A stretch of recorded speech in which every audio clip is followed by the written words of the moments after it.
Live because we're broadcasting to the world. So, first of all, I'd like to welcome everyone to Business Insights today. Today, we're talking with Steve Hubbard from DIFY Social. So, Do It For You Social. He's the guy that actually does your social for you if you want him to. But the topic is interesting: how to protect, build, and grow your business using social media. So, Steve, welcome to the call. Thanks, David. It's a pleasure to be on. So, do you want to tell us a bit about this whole idea? Social media has come at us like a freight train over 10 years, let's call it. But most people are overwhelmed and confused about how it works as a marketing channel. So, can you tell us a bit about maybe your background and where you see social media in the marketing mix? Yeah, sure.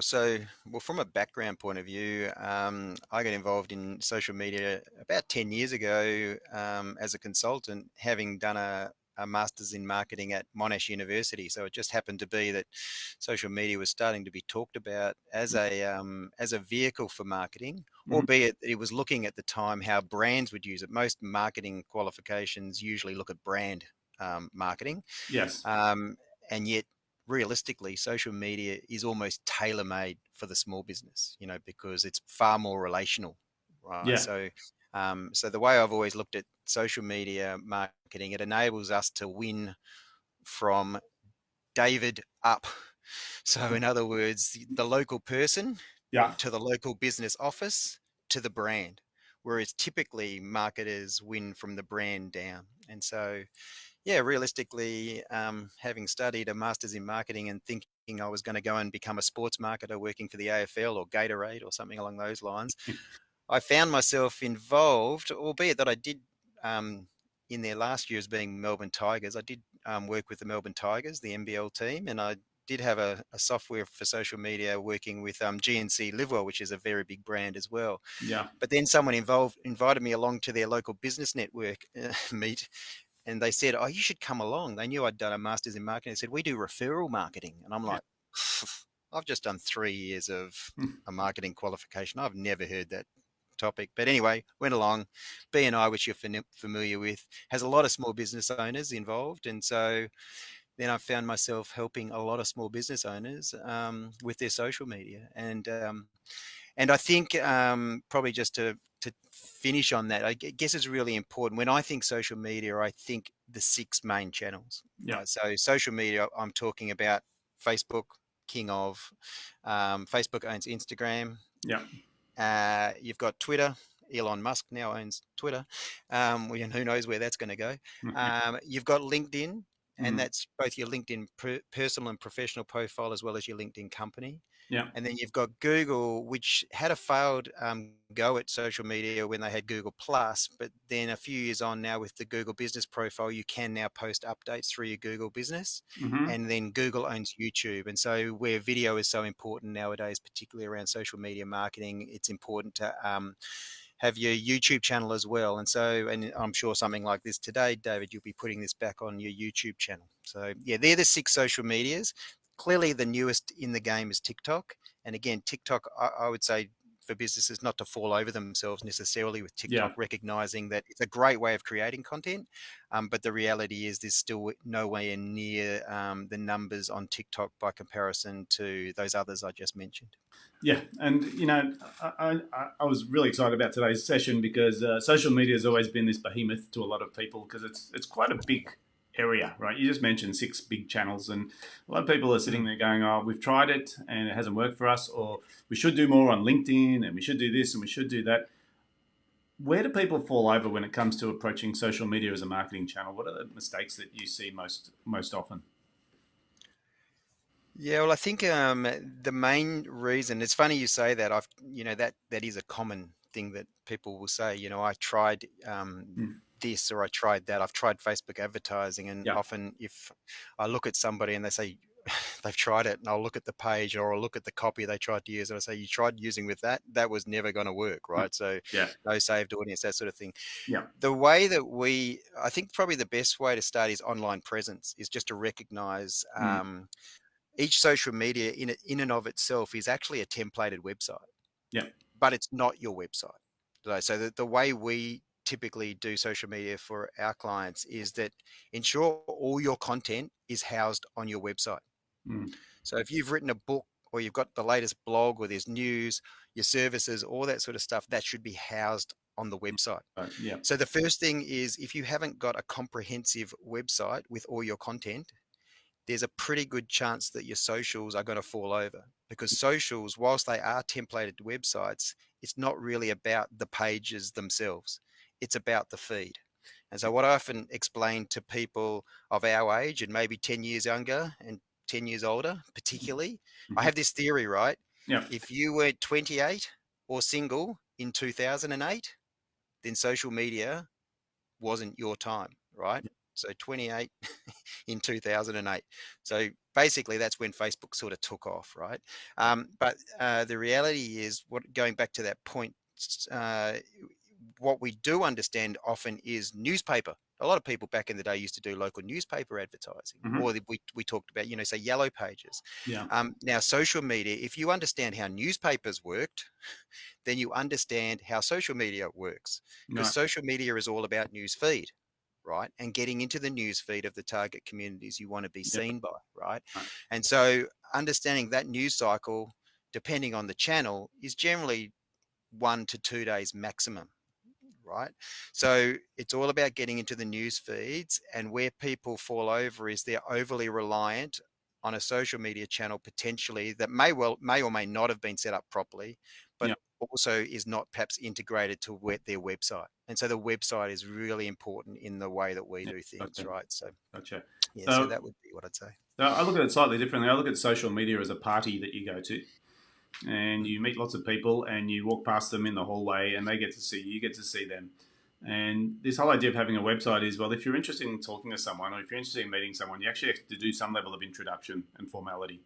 Now, that can be done on social, but if you see it going beyond the party, you probably need to get a phone number or a contact detail to catch up with that person. That's where I think the relationship comes out of the social place and goes into your world, which is your website. Yeah, I think that's probably correct when you're talking about personal and professional Yeah. social media sites. Mm-hmm. Um, and it's worth noting, because that's often a confusion point, particularly for your more mature business owner. Yeah. They get very concerned about not wanting to be too out there for themselves, right? And it doesn't, I'm happy and you're clearly happy running videos and putting David out there, and many business owners wouldn't want to do that, right? So No. realistically, one of the first things you have to explain to them is that you don't necessarily need to go to the parties. So realistically, it's advantageous if David Guest and Mm. Mary Smith, whoever it might well be, has a Yeah. really good professional LinkedIn. Mm-hmm. And even nowadays, particularly with your small business owner, often they don't want to play on LinkedIn. And so it's almost like having a Facebook profile, which almost blends your working life and your actual life, Yeah. particularly for a lot of ones, right? So, and particularly, as I said, for that more mature one, because then the reality is, yes, you can create those, and we often talk about it. You might have heard this, relationship first, sales second, right? Yeah. So that's probably to your party point, right? So Mm. you want to, whether you're doing any form of networking or even social media marketing, realistically, you don't want to be throttling down someone's throat, buy us now, right? It almost works in Because reverse, doesn't it? Because yeah, yeah, social media is social predominantly, yeah, and media secondary. And so yeah, for me, what that means is you've got the opportunity to build relationships, or in marketing terms, for people to know, like, and trust you. yeah. And they get to watch you or see your stuff. It doesn't have to be you live. It could be just some representation of you. But as soon as it turns into a sales pitch, Hmm. they drop, right? So they go, yeah, look, I'm not here to buy. I'm here to, see pictures of cats, work out what's going on with my family and friends. So they're scrolling through this. Even LinkedIn, I think it's more commercial, but it's the same thing. People will scroll through these articles looking for things that are relevant to them, right? If they see advertising, so unless you're in the market right now, the advertising's not directly relevant. And I think that's what I see a lot of is people sort of look at the channel and go, oh, we tried it and it didn't work. And the reality of social media to me is it's a channel. And my first question when I talk to people about marketing is, rather than asking whether a channel will work, the question you should be asking is, does your target market consume that channel? Because if that's where their eyeballs are or their attention is, that's probably a good place to go and get them to know, like, and trust you. So then the second question, which you addressed, is this whole idea of, well, it's not about posting an ad, right? It's not about putting all your stuff there. It's about how do I build a relationship over time. So how do I make this a medium to long-term game rather than just put some advertising there and get some business in the door. Mhm. Yeah, and look, and I think there is an element. Just to touch on that point, is your target audience there? Um, LinkedIn is nearing 10 million, I think, in Australia Yeah. in terms of, or maybe it's closer to 6. I think LinkedIn and Twitter, surprisingly, are both around that 6 million mark, right? Yeah. So people will often say to me, "Oh, should I go on Twitter?" Well, you may as well own the name and the asset. So that's the first thing, is don't get too caught out with, oh, I'm not sure, right? 6 million on LinkedIn and Twitter. Uh, Facebook, 18 million. Yeah. Your audience is there. Mm. Instagram, 10 million. YouTube is something like it's a similar amount of searches as there is actually people on Facebook nowadays. So I think it's something like 18 million. When you look at the stats, YouTube and actual Facebook are very high, and then clearly you've got Google from a search instrument, Yeah. which is 90+% of people in Australia using Google as their search instrument. So if they're seeing your map and your updates coming through, then clearly it's going to help you. So I'm just looking at scrolling up above. It talks about protect, build, grow, right? Yeah. So you've got to create the asset. The asset has to be filled and correct and up to date, which is often a mistake people make. It's a bit like I don't claim to be. We've back in the day and maybe now we're watching all sorts of TV streaming services, all that sort of stuff, right? Yeah. Do you know how to hang your TV? I don't. I'm hopeless. Do you know how to put the antenna up on the top of the thing? I'm hopeless, right? Do you know how to tune it in? No idea, right? So Yeah. realistically, but in some ways, for whatever reason, people often think that they're able to successfully, and these channels have been around, but making sure in the settings that they're all complete and all the about information is there. Is it brand? One of the most common mistakes I see is people put their logo where their cover image should be, Yeah. and a picture where their brand should be, where their logo is. So, right, Yeah. their ass about, Yeah. right? And that being said, recognizing less than 50% of businesses have a social media profile, any social media. So that just means a Facebook page, right? So that means 50% have got a Facebook page. Of them, less than 30% have ever advertised. Yeah. Right. And we know that Facebook's organic algorithm's now about 10%. In Australia, 10% is good. In America, it's somewhere between 1% and 5% if you're lucky, right? And that's where people that have a Facebook page will know. They'll see you put a post out, maybe you've got 1,000 followers. If you've got 1,000 followers, then you'll see that post might have been seen by 100 people. Yeah. Right? That's a good post, right? So the reality is understanding that you need to have the profile set up in the first place to work. And we mentioned, and we talk about profiles and posting on a regular, that organic posting. So not advertising, organic posting. And there's only really two main things you do around organic posting. Most small businesses, it's about educating. Yes. It's about educating why us. It's about educating what services we provide. Yeah. It's about posting testimonials people have given you or reviews, that sort of thing. It's just educating. Yeah. What do we do? Why should you speak to us about what we do? It's not selling, it's just explaining. Yeah. Because most of us aren't in the entertainment business. But clearly those businesses that have a more entertainment element. Yeah. So I once I worked with a business that actually had those Hollywood mirrors. Hollywood mirrors, where you've got the lights, very popular with teenage and young women. Yeah. Now, that sort of post, it flies very closely to entertainment because you don't have to, anybody could write the post because it's not really about the post. It's just the image. And girls go, I want one of those, right? So, and that's the trick, with any posting, often it's like being able to see yourself and see what that product or service might bring to you. Yeah. So that's a very easy one. It's a lot easier than posting for a legal firm or a bookkeeper but again, it's the same pretext. There's still communities out that require a bookkeeper, a lawyer, an accountant, whatever it might well be, a social media marketer, a business coach.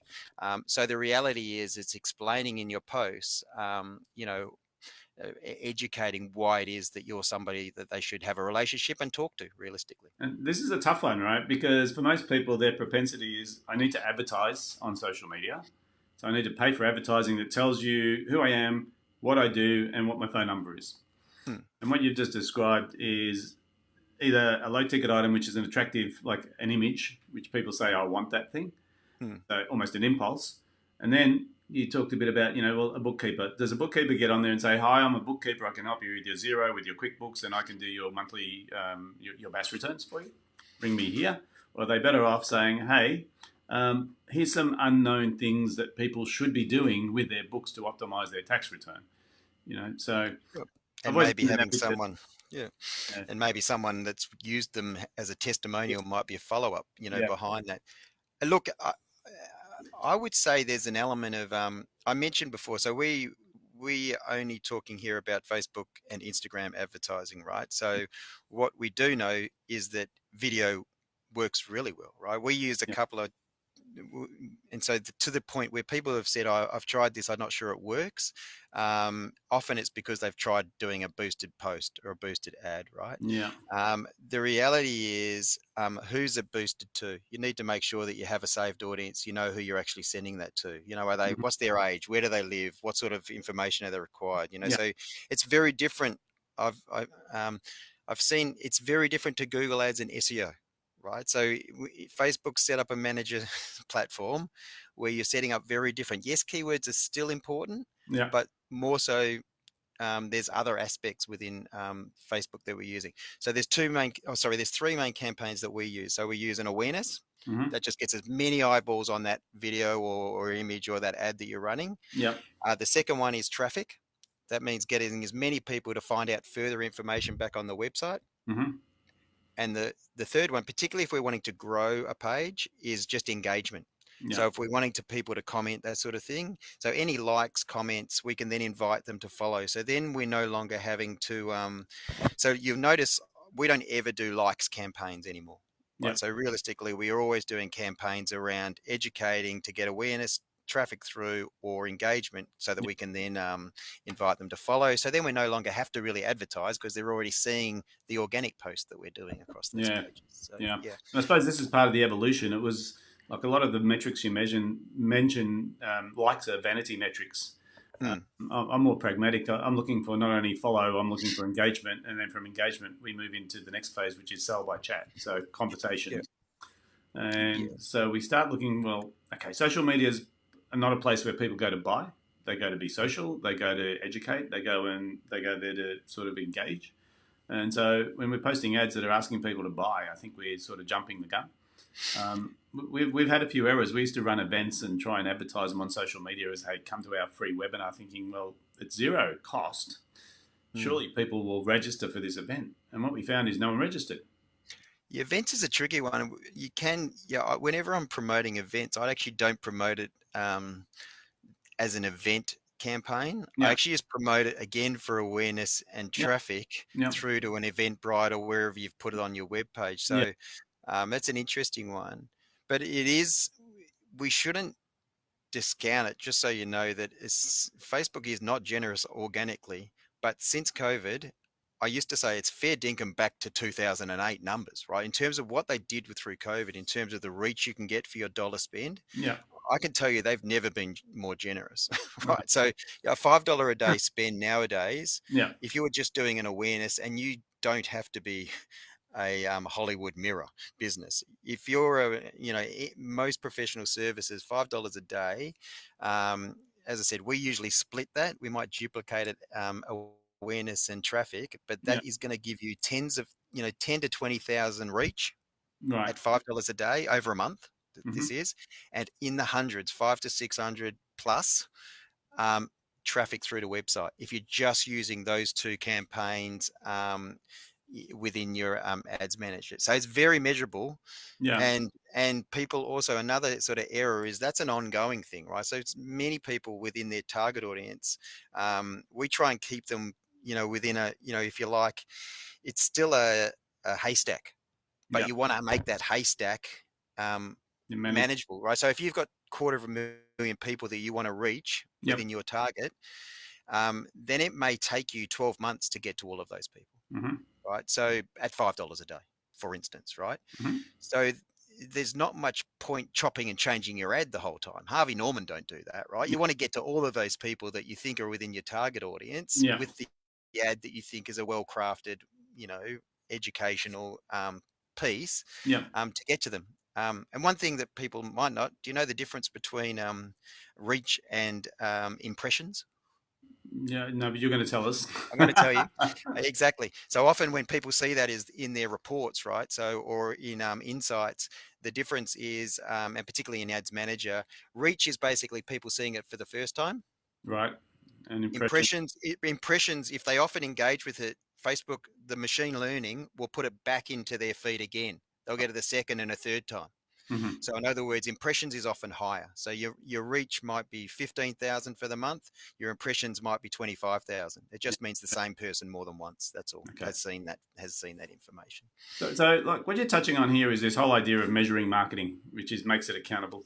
Yeah, And yeah. the fact that you can measure those things, they're still potentially vanity metrics because getting in front of those many people is one thing, but how do I get them to move down my marketing funnel so to engage?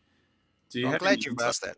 I'm glad you've asked that, but I also say you're adding a layer of complexity. Yeah, So the way that we measure that yeah, is there's a Facebook pixel yeah, that you put, and so my job is to get people to the website.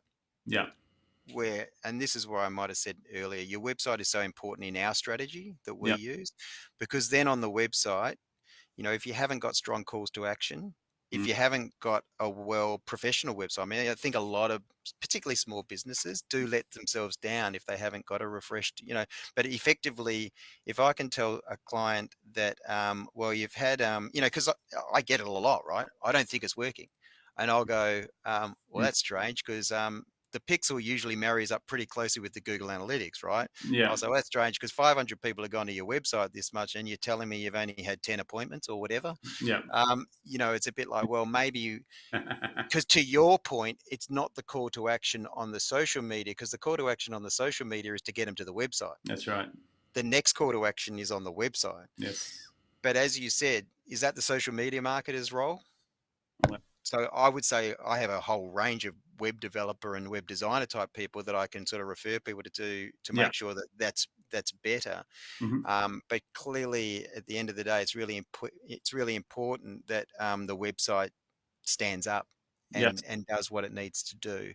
And Yes. and and also, unfortunately, to your point, it starts to become a little bit more scarier for the small business person, because then if they're talking to digital agency, all of a sudden there's an extra zero on what I could charge a month, right? Yeah. Because all of a sudden they're going to go, okay, let's capture that information. Let's email those, all that sort of stuff, right? Yeah. So there is an element of, yes, you're getting into that digital marketing perspective, that digital marketing world of, uh, it's not so much that your social media is letting you down necessarily. It may well be other elements of the business. I mean, Where we can you're a keep business going with this. strategist, right? Yeah. Yeah. When you said that, I'm thinking, I'm a big fan of looking at the client journey and the frictionless Mm, sales funnel because even if you got the website right and you book the appointment, if your mm, salesperson doesn't have a sales process, or if your product is not the right product for that problem, you end yeah. up with all of these, like what I call chinks in the funnel, right? And so you might be getting lots of traffic, but it's not converting to the website, or you might be getting people to your website, but it's not converting to bookings, or you might be getting bookings, but they're not converting to show ups, or you might be Mm, getting show ups, but they're not converting to proposals. So you start to realize that there's a chain, right? There's a chain that is a workflow that the client is experiencing. And sometimes the clues are obvious when you're measuring different stages, and you also know that there's benchmark conversions that should occur at each stage. I've seen this happen a lot. A lot of clients will go out to an agency and say, "I need leads." mm, They get leads, they pay for leads, the leads come pouring in, but because they've never done lead gen before, what they thought was a lead and what a lead is two different things. Because if I do only referrals, you talked about referrals before in BNI. One of the best things about referrals is conversion rate super high, right? If someone comes to me based on a recommendation, half the mm, sale is done. So yeah. my assumption is a lead is high caliber and ready to buy, which means my conversion is going to be up around 70%. As soon as I do paid advertising, I'm getting people inquiring on my website, and my conversion rate might be 10%. Mm, So my first reaction is that marketing company doesn't know what they're doing. These leads are terrible. And really, all it is that there's a time lag between a lead, an inquiry, and a prospect ready to buy. And if I don't have the mechanism in place to bring people through that journey, my marketing becomes super expensive and super inefficient. yeah. And I think to your point, I'm not convinced, and there's others that talking similar, that there's digital agencies that are actually um, super experts, or their expertise typically lies in one area. And in the past, typically most agencies, SEO, Google Ads. Hmm. That's usually where their expertise really lies. Yeah. And even if you look at Yellow now, in terms of how Yellow Pages and White Pages, they're really looking at that sort of paid, advertising side of things, right? Yeah. Um, but I, to your point, we have a little strategy / marketing house, and Mm. realistically, if you don't have a really good business strategy, marketing strategy, content marketing, just the words and the images you use, and communications, Yes. then no amount of social media marketing is going to make your business any That's better. that's In actual fact, I'll probably make you fail faster. and this is the funniest part, right? Because in the end, I used to do this. People always stick their hand up. I need more leads. I need more leads. As soon as you do the measurement, you realize that they need less leads. They need more focus on building a quality product. They need more focus on retention of existing clients. They need more focus on getting excited and satisfied clients. So it sort of becomes, this is the sexy part. I need more leads. And it's also like almost abdication, saying, well, it's not my problem because it's the leads. And I think what you're talking about and what we're talking about here is it's a whole journey. Yeah. And our jobs as business owners is sometimes to diagnose and troubleshoot our client journey and work out where things are falling over. Because if we believe our product's amazing and people aren't buying it, there's fundamentally a flaw in our strategy. So is it that what we believe is not true, or is it that something in our messaging? Because when you talked about websites, I find a lot of people's website doesn't match the message that the social media is pointing them to. And so they send them to a homepage, or they send them to, sometimes even a page that's broken. And you sort of look at it and you go, well, you're spending money here to get people to do this, but when they get to this point, they're rejecting. Have you ever thought that maybe the reason they're rejecting is because the journey is not meeting their expectation? Does that make sense? Yeah, it does make sense. The other thing is, many posts businesses do are actually just nice. So I've seen people where really a lot of their posts are built up around just posting around other industry things, right? Mm. Which really are nice to do. Yeah. Let's say if you're an NDIS, for instance, and all you're doing all the time is posting around the latest NDIS, it's People with Disability Week coming up and that sort of stuff, then Yeah. that's great for the NDIS service, but Yeah. it's not necessarily going to help you unless you've kind of got a blog or information back on your site in Yeah. terms of what are you doing for People with Disability Week, sort of thing, so that people are going in there and they're actually checking you out. I think, just without getting too focused, for me, just website and social it's just that online presence, just really Yeah. important, right? So, um, but the other thing is, you were sort of saying, I really don't like the word leads, and maybe it's just the way that I've, over a decade, the way my business has developed. I Mm. tend to think of relationships. Uh-huh. So I really, I think often people that talk leads, and if they're business owners that talk that, it's probably because they've had someone down the phone trying to sell them something along those lines, Yeah. and that typically people get. So I do have them coming to them where they feel like they've been overpromised and underdelivered, Mm. because they might have, and it's not necessarily the provider, because the provider may well have done their best for that person to make something happen, Yeah. but the reality is, it's going to be very hard to meet the expectation if the expectation is just to sell another car. Hmm. So if the depending, and we've all got so many different businesses in terms of Yeah. what the cost of what it is that you're selling is, right, as well, right? Yeah. So from small dollars through to, if you're a, I don't know, mortgage broker, investment, investment properties, whatever it might well be. I mean, one of the things, one of our sort of um, larger partners, where people really come at me and they really want that sort of leads type strategy and sales type. So let's say you're a real estate agent, Yeah. right? So they're basically highly competitive, really been in that Google space. And so often when I tell them, okay, I suggest you should go and speak to these guys Mm. that can capture and look at that leads, and they can tell you what you should be paying, right? So I talked about a starting price of about $5 a day advertising, Yeah. but they may well be in an industry where you need to spend $50 a day or $100 a day if you're serious around generating, because they'll go, okay, well, this is what your competitors are doing in this space, right, where it's heavy on advertising. Yeah. And whilst some of your viewers today, that may sound high, but let's face it, if you're in a business where your turnover is in the millions, what did these businesses used to spend on traditional advertising? So, so we can't expect that all of a sudden Facebook's going to sell $1 million property and spend $100 a month. And that's often the issue, is you've got this expectation of what something can do compared to what the reality is. So as I said, Facebook is very generous, but it's just knowing what it's still a mass media. And it's still about making sure you're focusing to the target audience as best you can with who you're wanting to get that message. Because, unless you're advertising, and we often sort of say the advertising is how you get in front of new people that don't know you at the moment, that have never heard of Steve Hubbard or David Guest, right? So, or Diffie Social Outcomes Group. The reality is, if we don't advertise, and that advertise doesn't have to be as I said, we're not talking about a sales message here. We're talking about an advertising that actually just to get us out there. So they know our brands, they know the business. Unless you do that, it's very difficult to get in front of new people. You're only going to do the organic post, which means slowly but surely, it's almost like the old word of mouth. And that's great. Word of mouth is great, right? So you need to do, it's known that unless you do both of them, one without the other doesn't work anywhere near as well. No, that's right. So you need to be organic in your ongoing posting.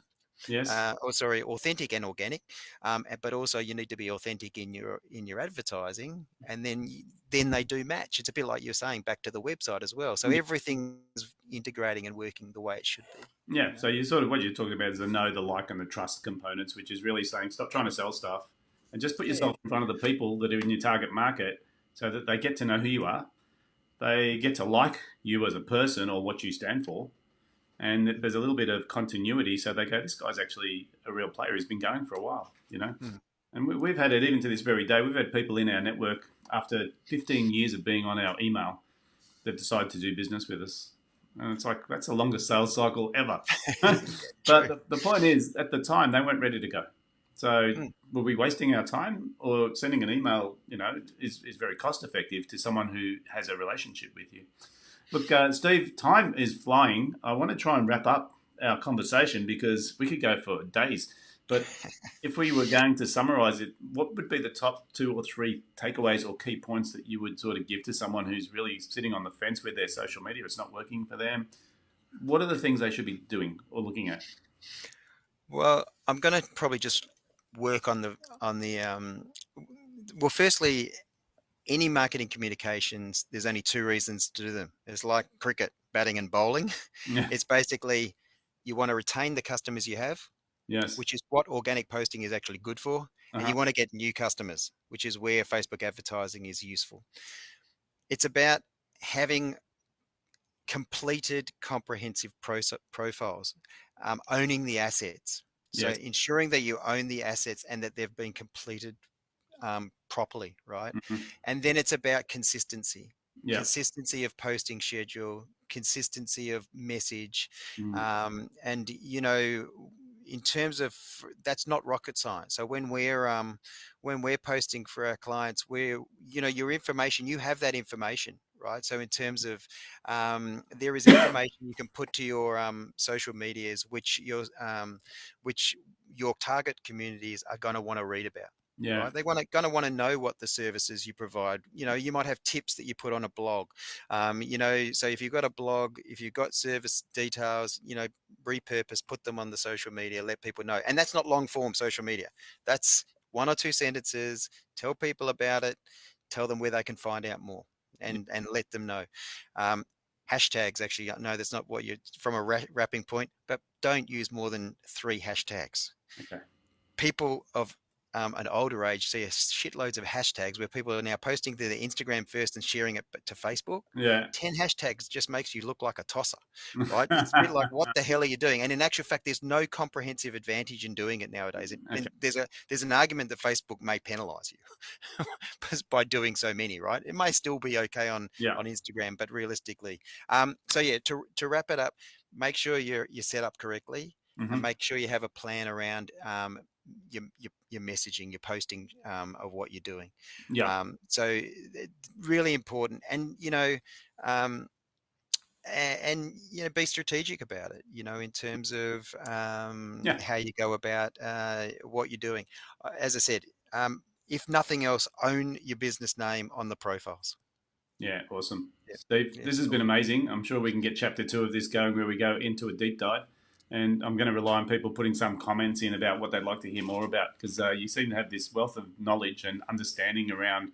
It's a mature approach to social media rather than a snatch and grab. We're saying, hey, people are there. Millions and millions of people are there. How do we make sure that the way we present ourselves in that arena is not either throwing them off or wasting our money? And so we can measure a lot of the metrics, and then we have to have this idea of this continuum. Because I think what you said about leads is right. I'm always struggling by definition. What is a lead? And reality is you can look at a lead as the name of the person who fits your target market, or you can look at a lead as an inbound inquiry saying, I'm ready to buy. The real difference is that they both fit your target market. They're just different sort of timeline, places on the timeline. So this has been awesome. This has been awesome. I hope that the people listening to this have picked up some little insights, some ideas. If they need to reach Steve Hubbard, you can see in the background he has a shameless plug for Diffie Social. If you can't find that, Google's your friend, Steve Hubbard Diffie, or just even in this stream, there's going to be a link to your profile so people can sort of seek you out. I'm going to make it that they have to do it rather than we're going to send stuff out to them. Sounds good. Steve, thanks so much for your time today. It's been awesome, and I really love to hear the different levels of insight. So that's been great. Thank you. Thank you, David. Great work by you too. It's a really good resource that you're providing for people. So it's appreciated being able to join you. Yeah, pleasure. Cheers, guys.